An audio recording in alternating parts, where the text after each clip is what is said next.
I know I've read this to some of you before, and I want to read it again anyhow, both as a review and for those who haven't heard it to hear it for the first time. This is from Martin Heidegger on the Way to Language. It's a conversation between Martin Heidegger and a Japanese philosopher, one of whose professors had been trained by Heidegger.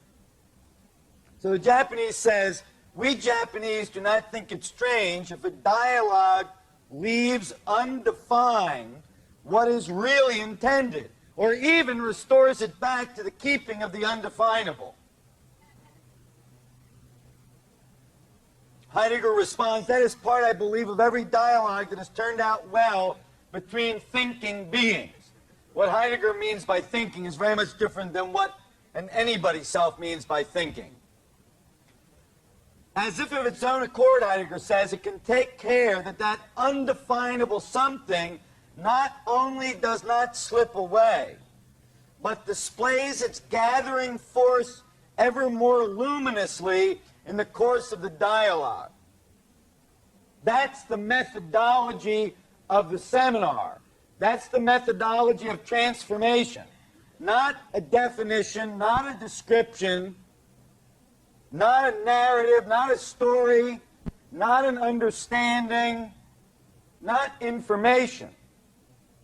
But whatever it is that he's speaking about when he says, displays its gathering force ever more luminously in the course of the dialogue.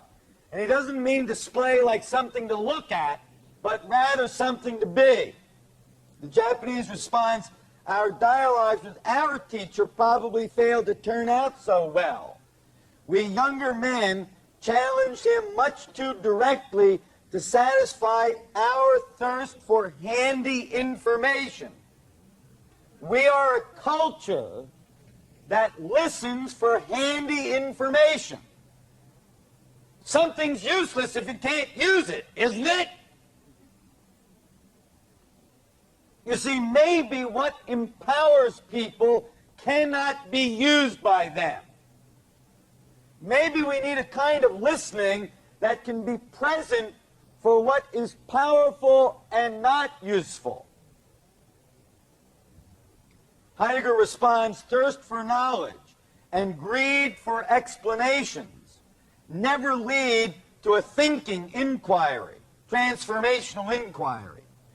Curiosity is always the concealed arrogance of a self-consciousness that banks on a self-invented rationality." What does he mean by that? He means that you think that you were born in such a way that anything which is valid, you are going to understand. Therefore, anything you don't understand must be invalid. That's what he means. The will to know does not will to abide before what is worthy of thought. He's saying there exactly what I just said a moment ago, that this will for information, this will for tips, this will for prescriptions, this will for how am I going to use it? How does this apply? How am I going to fix it? How is this going to help me to fix it? Is no will to be with what is worthy of being with. It's different to be with than to